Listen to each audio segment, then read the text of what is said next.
verset 6, donner à l'empire l'accroissement et une paix sans fin. Je répète, donner à l'empire de l'accroissement et une paix sans fin au trône de David et à son royaume, l'affermir et le soutenir par le droit, par la justice. Voilà. Donc ici, comme je dis au départ, que la paix est une personne. Ici, dans le livre d'Ésaïe, le prophète Ésaïe est en train de prophétiser sur la venue de Christ Jésus. Il dit un enfant nous est donné, un fils nous est donné, on l'appellera admiral, conseiller, tout ça. Après, il dit prince de la paix. Et un peu plus en bas, on vient préciser qu'il donnera, il procurera, il va donner une paix sans fin. Quand je dis que la paix est une personne, je fais allusion à Jésus le Christ. Parce que ici, cette prophétie était attachée à l'avènement de Christ. Cette prophétie était attachée à la naissance de Christ. Et c'est l'une des Écritures, c'est l'une des portions d'Écriture qui détermine même la divinité de Christ. Alléluia.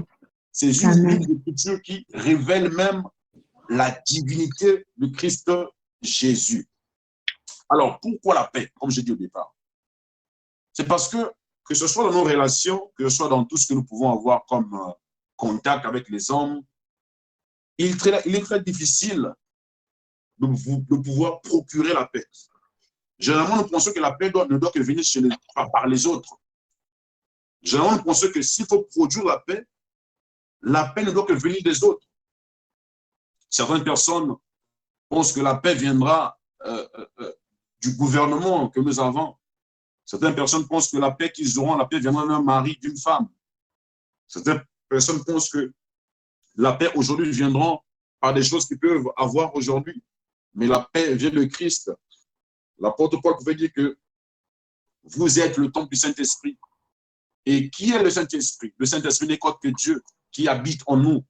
Donc nous sommes aujourd'hui le temple de Dieu. Dieu habite en nous. Alors si Dieu est le prince de paix, si Dieu est le porteur de paix, si Dieu est la paix, ce qui signifie que nous devons manifester la paix autour de nous et non le trouble. Que quelqu'un dise shalom. Shalom. Alléluia. Amen. Comme j'ai dit au départ que shalom signifie en hébreu paix. Tout le monde sur la terre veut vivre dans un environnement de paix.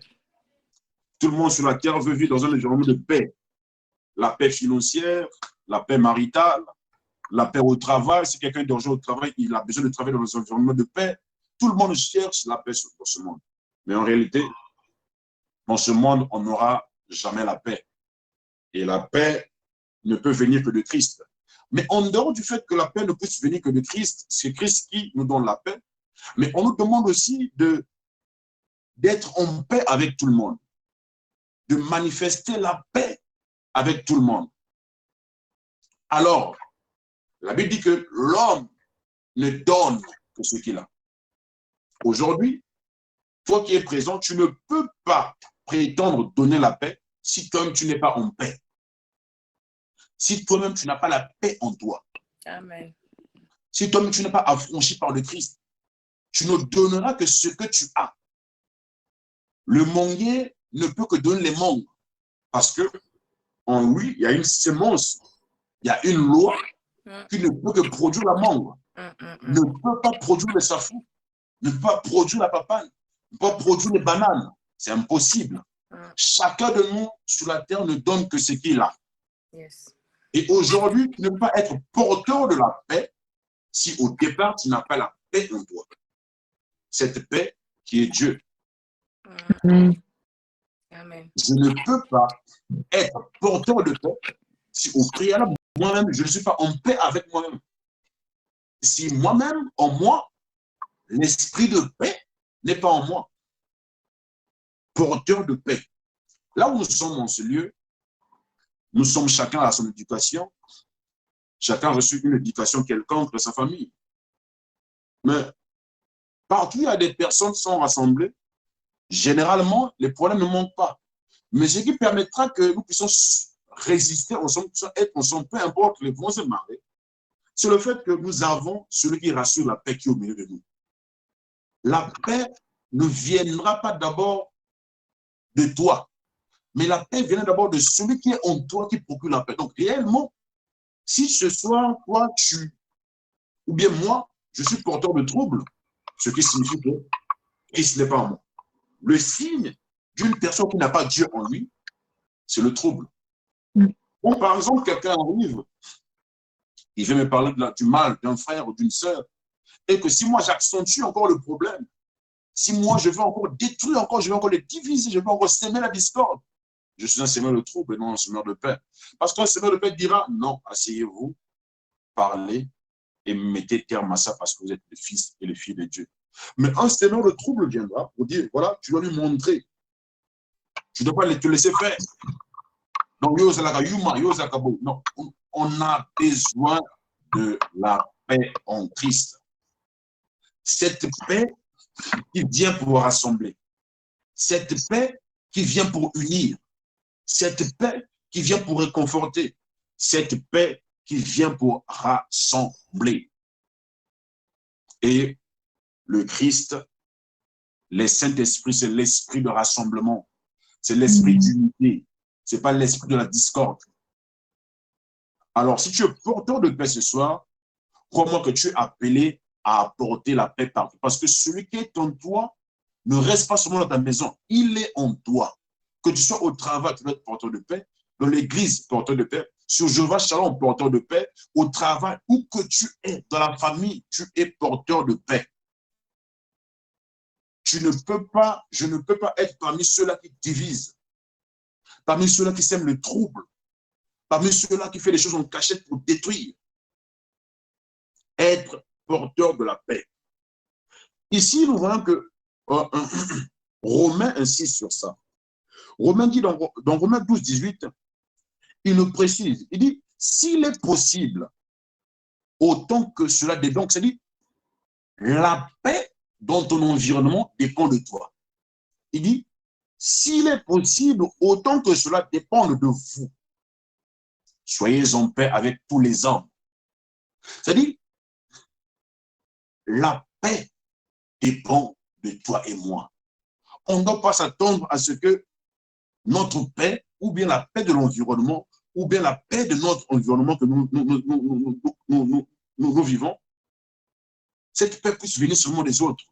Il dit que si cela dépend de toi seulement, sois en paix avec tout le monde. Alors, quand nous avons lu ici, nous avons lu Hébreux 12, 14, Hébreux 12, 14 a précisé une chose très, très, très, très importante. Hébreux 12, 14, je vais le relire rapidement, désolé. Il a précisé que soyez en paix avec tout le monde sans laquelle personne ne verra Dieu. Alléluia. Donc ici, la paix est conditionnée pour voir le Seigneur. La paix, là où il y a la paix, il y a la quiétude. Là où il y a la paix, il y a la joie. Là où il y a la paix, il y a le rassemblement. Le premier signe du trouble, quand le trouble arrive, la première des choses, c'est la division, la séparation, les querelles. La première des choses, c'est la division. La première des choses, c'est faire cogner les autres la tête. La première des choses, c'est la haine, la méchanceté, la jalousie. C'est ça, c'est le trouble. Mais nous, on doit être de ceux-là qui procurent la paix, si nous voulons voir le Seigneur. Sinon, tout ce que nous allons faire ce soir sera du bruit et nous n'allons rien faire du tout. Alléluia. Donc, nous allons prendre rapidement Marc 9, verset 51. Comme j'ai dit, on va continuer ça prochainement. Aujourd'hui, on va finir à temps. Il me reste 30 minutes. Nous allons finir très tôt aujourd'hui, comme prévu.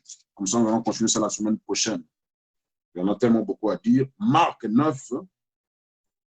Nous allons prendre Marc 9. Voilà, Marc 9, verset 51. Je lis au nom du Seigneur Jésus-Christ. Marc 9, verset 51. Voilà, je suis là. Voilà. Je vais commencer à partir du verset 50. La Bible dit ceci. Non, je commence par le verset 49. Car tout homme sera salé de feu. Le sel est une bonne chose, mais si le sel devient sans saveur, avec quoi l'assaisonnerez-vous?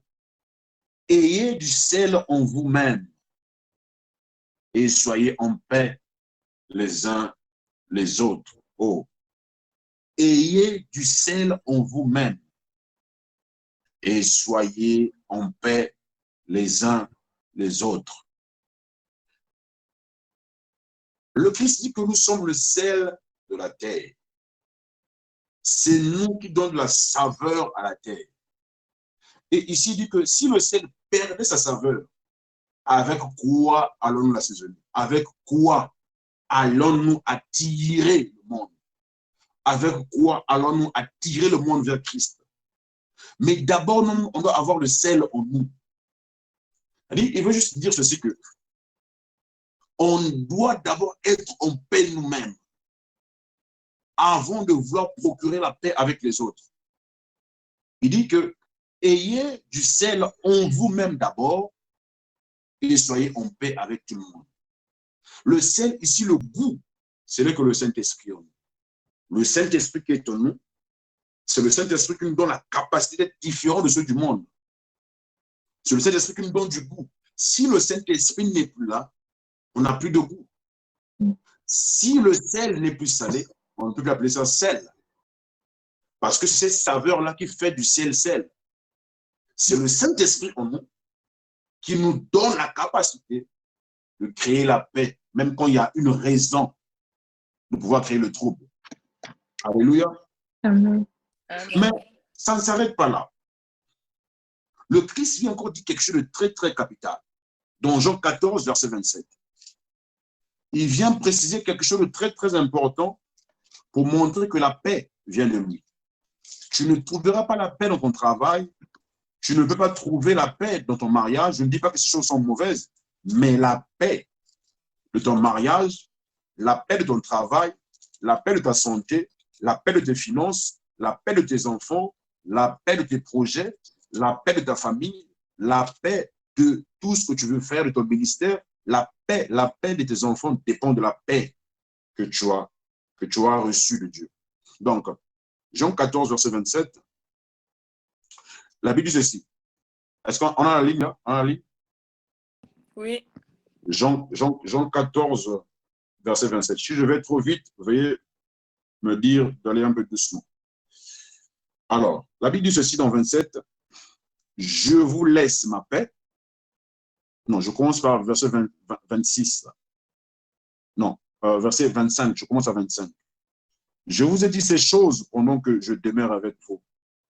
Mais le consolateur, le Saint-Esprit, que le Père enverra en mon nom, vous enseignera toutes choses et vous rappellera tout ce que je vous ai dit. Je vous laisse ma paix. Je vous donne ma paix. Je ne vous donne pas comme le monde donne. Que votre cœur ne se trouble point et ne s'alarme point. Alléluia. Amen. Il dit ceci, que je vous laisse ma paix. Je vous donne ma paix. Je ne vous donne pas comme le monde donne. Ce qui signifie que le monde aussi a une forme de paix qu'il donne aux gens qui sont dans le monde. Une paix falsifiée. Une paix temporelle. Une paix qui n'est même pas vraie. Comment se fait-il que quelqu'un veut être paisible financièrement? On va lui faire comprendre que pour être riche, il faudrait faire des sacrifices humains. Il faudrait qu'il fasse des choses pour être riche. Mais comme cette personne est riche, il n'est toujours pas en paix. Il dit que moi, je ne donne pas la paix comme le monde donne. La paix de Dieu est différente de la paix de l'homme, la paix du monde. La paix du monde, elle est temporelle. La paix du monde, elle est falsifiée. La paix du monde, elle est limitée. La paix du monde n'est que mensonge. Dans le monde, on n'aura jamais la paix. Si nous voulons vivre dans ce monde, en voulant respecter les principes du Christ, le monde ne nous sera pas bénéfique. Le monde sera toujours opposé aux principes de Dieu. Le monde sera toujours la raison de notre trouble. Pourquoi le Christ dit que je vous laisse ma paix? On ne parle que de paix quand il y a le trouble. La paix n'a pas de sens s'il n'y a pas de trouble préalable. On ne parlera pas de vie si la mort n'existe pas. On ne parlera pas de la famille si on ne parle pas du fait de se rassasier ou bien du fait de manger si au préalable quelqu'un n'a pas faim. Donc l'opposé de l'autre fait que l'autre puisse exister. Alléluia. Donc ici, Amen. quand nous voulons parler de la paix ce soir, quand nous voulons parler de ça, ça fait allusion qu'il y aura des troubles autour de nous. Il y aura des persécutions. Il y aura des difficultés. Nous aurons du mal à s'en sortir dans certaines choses. Mais il dit, je vous laisse ma paix. Il ne nous laisse pas seulement la paix comme ce nom. Je vous donne ma paix. Cette paix-là, c'est ce qu'il a parlé dans le verset, dans le verset 26, quand il parle du Saint-Esprit. Alléluia. Il dit ceci dans Jean 14, toujours 27, le même Jean 14, 27. Il vient préciser dans le verset 26. Mais le consolateur, l'Esprit Saint, que le Père enverra en mon nom, vous enseignera toutes choses et vous rappellera tout ce que je vous ai dit. Je vous laisse ma paix, je vous donne ma paix. Le Saint-Esprit en toi, c'est la présence de la paix. Le Saint-Esprit en toi, c'est la présence palpable de la paix. Si une personne a le Saint-Esprit en lui et manque de paix, quelque chose ne va pas. La paix, ce n'est pas quand nous avons des biens matériels. La paix, ce n'est pas quand nous avons des enfants. La paix, tu vas remarquer qu'on peut tout avoir, on sera toujours insatisfait. On peut avoir le mari qu'on veut. On peut avoir la femme qu'on rêvait. On sera toujours insatisfait. Comment jusqu'aujourd'hui, le même homme qui voulait à tout prix se marier, mais demain encore, cet homme surtout divorce. On est toujours insatisfait. La paix se trouve en Christ. Si nous voulons vivre une vie paisible dans ce monde, on ne peut pas vivre la vie paisible dans ce monde sans le Christ, sans le Saint-Esprit, sans laisser la place au Saint-Esprit de prendre le contrôle total de notre cœur, de notre vie. On ne peut pas. Être porteur du Saint-Esprit, c'est se laisser conduire par l'Esprit de Dieu, c'est laisser que le Saint-Esprit puisse te guider. Là où il y a le problème, là où tu veux à tout prix s'aimer le trouble, là où tu veux à tout prix diviser les gens, là où tu sens que dans ton cœur, tu veux donner un mauvais conseil à l'autre, de se séparer, de rendre le mal par le mal. Le Saint-Esprit te dira, ici il faut rassembler, ici il faut unir, ici il ne faut pas créer la sémence de la discorde. Ceux qui sont porteurs de la paix, ceux qui ont la paix en eux, ceux qui ont le Saint-Esprit en eux, unis, mais ne divisent pas. Voilà le signe d'une personne qui est en paix. La paix en toi te poussera de rendre les autres heureux. La paix en toi te poussera de toujours faire le bien. La paix en toi te poussera d'être joyeux, même quand les choses ne marchent pas. D'être dans la présence de Dieu, même quand rien ne marche. C'est la paix de Christ. Même quand autour de toi, il y a des raisons valables pour que tu ne sois pas en paix. Il y a des raisons valables pour être triste. Il y a des raisons valables pour abandonner. Il y a des raisons valables pour te donner du Seigneur. Mais la paix qui est en toi te retient. Alors je dis que la paix est une personne. La paix n'est pas quelque chose d'imaginaire que nous vivons que je suis en paix. L'homme ne pourra pas être en paix aussi longtemps qu'il est hors de Christ. Alors, bien au Seigneur, nous allons encore confirmer. Vous croyez, vous êtes sûr avec moi, nous avons lu ici que la paix, c'est Jésus-Christ. La paix, c'est le Christ. Et cette paix-là est en nous à travers le Saint-Esprit. Donc, nous ne pouvons que donner ce que nous avons. Nous n'avons que le Saint-Esprit en nous. L'investissement du Seigneur en nous, c'est en nous laissant, non pas seulement le Saint-Esprit, mais en nous le donnant comme paix. Matthieu 10, 12 à 14. Nous allons voir ici qui d'autre est porteur de paix. C'est toi et moi qui est porteur de paix. Mais ici, on précise qui est porteur de paix. Matthieu 10, verset 12 à 14. J'aimerais me rassurer si tout le monde m'écoute. Est-ce que vous m'entendez là? Amen. Merci beaucoup. Matthieu, au chapitre 10, verset 12 à 14. Je vais lire au nom du Seigneur Jésus. Je vais au Seigneur. Alléluia. Amen. Voilà. En entrant dans la maison, saluez-la. Ça, c'est les instructions que le Seigneur donnait aux disciples. Il dit, en entrant dans la maison, saluez-la. Et si la maison en est digne, que votre paix vienne sur elle. Hein? Si la maison en est digne, que votre paix soit sur cette maison, sur elle. Mais si elle n'en est pas digne, que votre paix retourne avec vous. Lorsqu'on ne vous recevra pas et qu'on n'écoutera pas vos paroles, sortez de cette maison ou de cette ville et secouez la poussière de vos pieds. Oh, ça, ce sont les conseils, les instructions que le Seigneur donnait aux disciples. Il leur envoyait. Il dit que vous allez entrer dans une maison, saluez-les d'abord. Après, il dit, et si la maison en est digne, que votre paix vienne sur elle. C'est-à-dire, si cette maison vous honore, si cette maison vous reçoit avec dignité, vous respecte, laissez votre paix dans cette maison. Alors, nous voyons aussi que les porteurs de paix, les disciples étaient des gens qui étaient porteurs de paix. Parce qu'il dit, Jésus-Christ dit que votre paix vienne sur elle.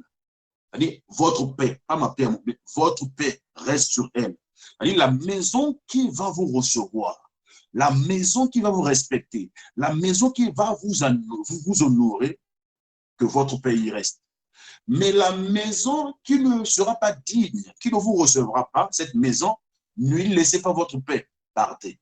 Ce qui signifie qu'aujourd'hui, nous devons honorer les gens, les hommes et les femmes qui sont porteurs de paix. Je ne parle pas seulement de pasteurs, mais tout chrétien qui a le Saint-Esprit, tout vrai chrétien, il doit être honoré, il doit être respecté. Toute personne que nous recevons dans notre maison, qui que ce soit que nous sommes en relation, on doit respecter toute personne parce qu'il est porteur de paix. Alléluia.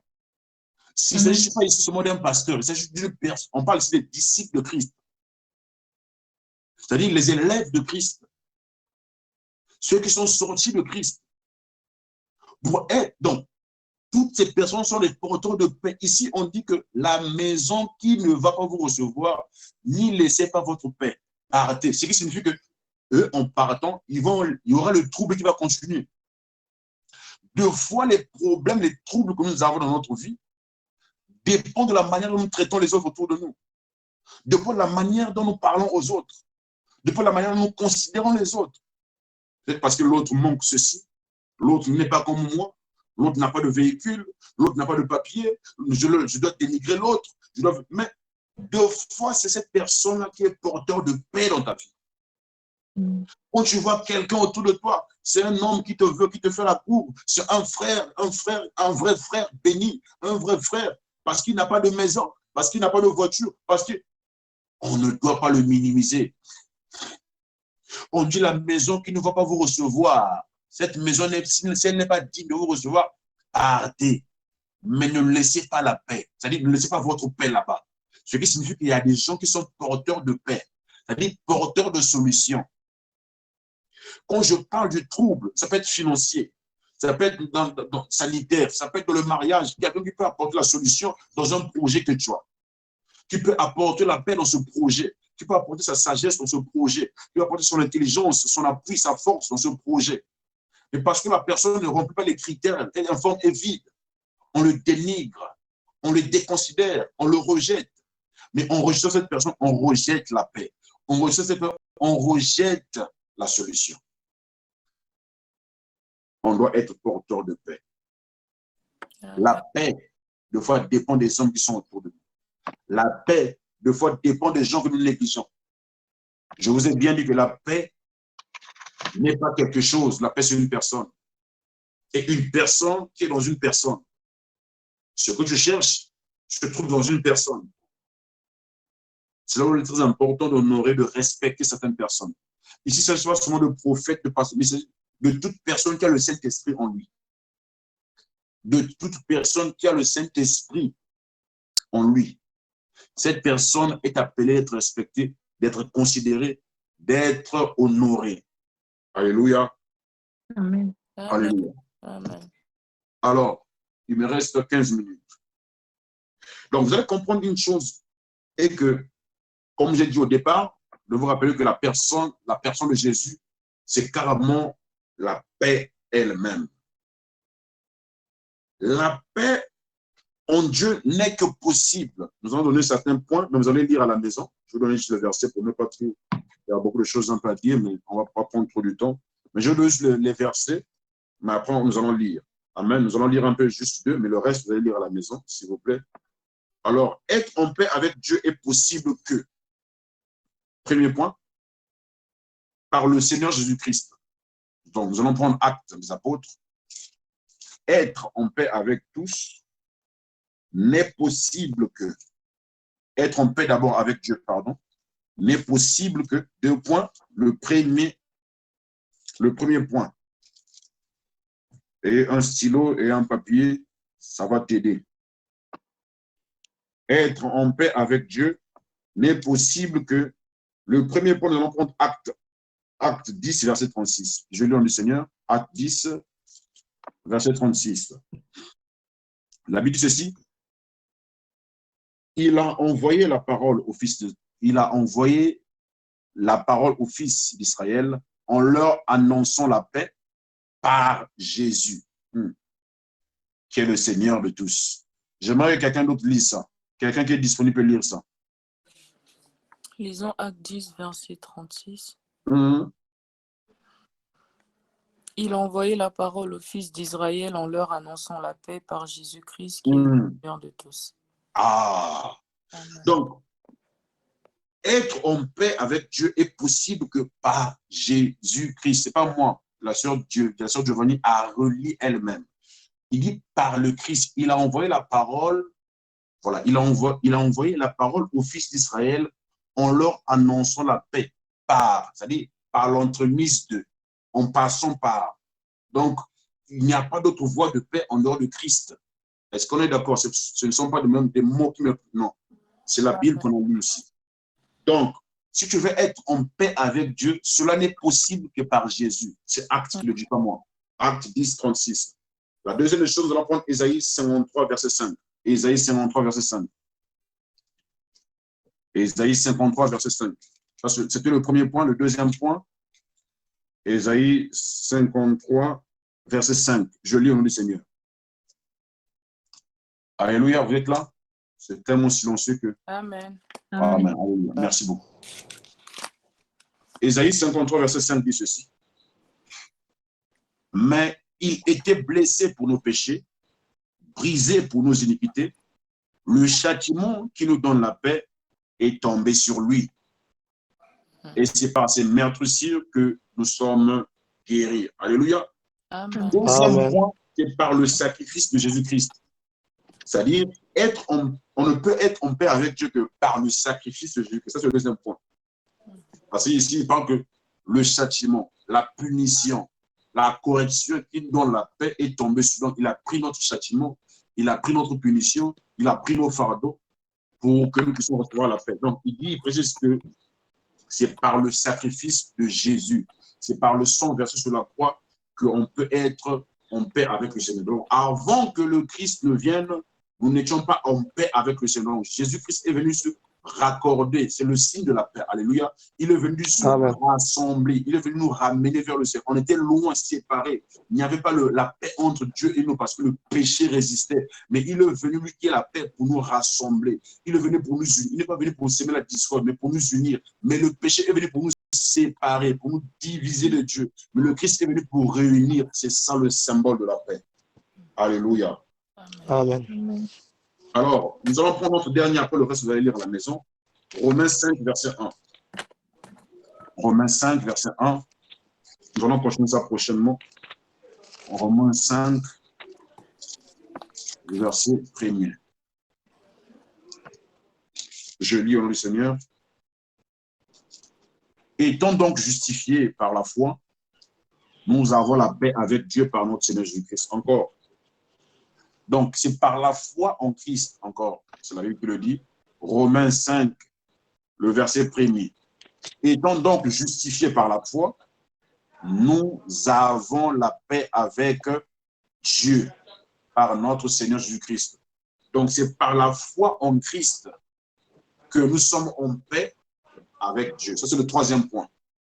Donc, être en paix avec Dieu n'est possible que par le Seigneur Jésus-Christ, Acte 10, 36, par le sacrifice de Jésus-Christ, Isaïe 53, verset 5, par la foi en Christ, Romains 5, verset 1.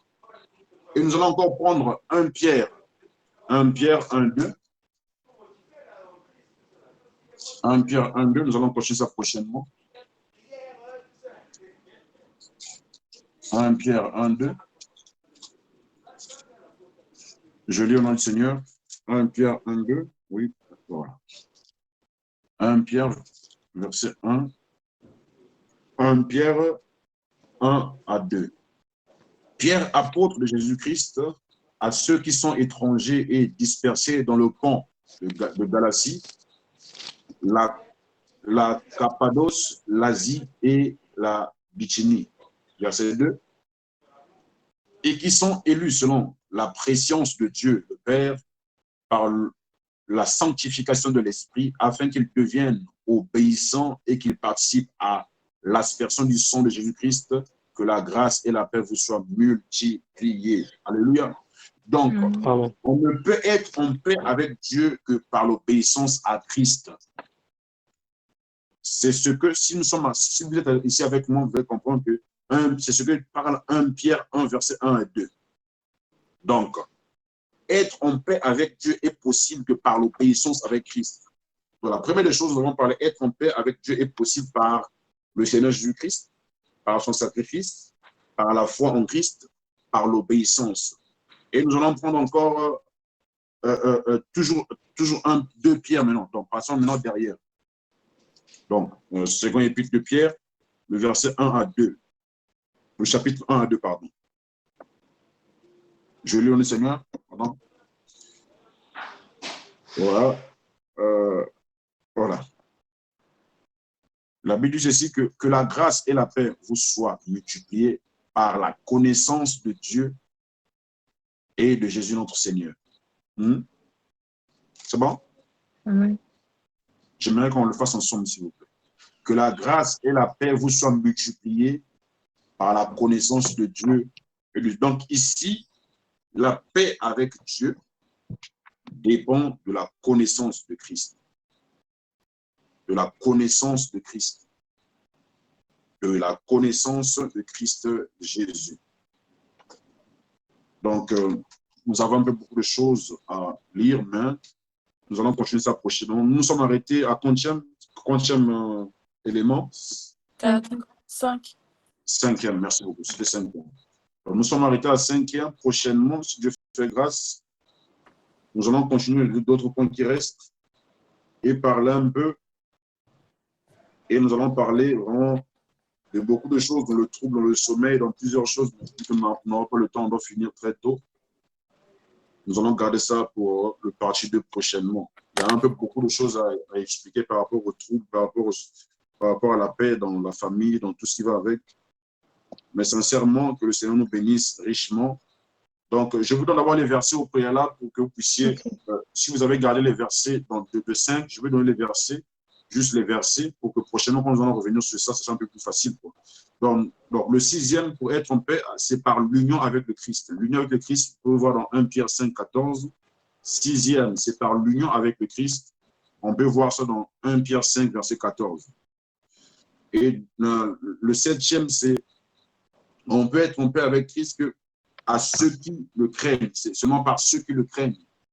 C'est par la crainte. On peut prendre ça dans Psaume 147, verset 11 à 14.